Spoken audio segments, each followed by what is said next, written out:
என்னாச்சு? நான் வாங்கிய சின்ன சரக்கு எடுத்து குடிச்சிட்டான்ப்பா. இனி பிரச்சனை ஒண்ணு இல்ல, எல்லாம் சரியாயிரும். உங்ககிட்ட கொஞ்சம் தனியா பேசணும், வாங்க. நம்ம பசங்க நம்மள பார்த்து தான் கெட்டு போறாங்க.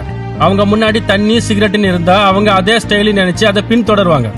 இந்த போதைப் பொருள் பயன்படுத்துறதுனால நாட்டுல எத்தனை பசங்க கேன்சரால பாதிக்கப்பட்டிருக்காங்க தெரியுமா? இனிமேல் அது திருந்துங்க.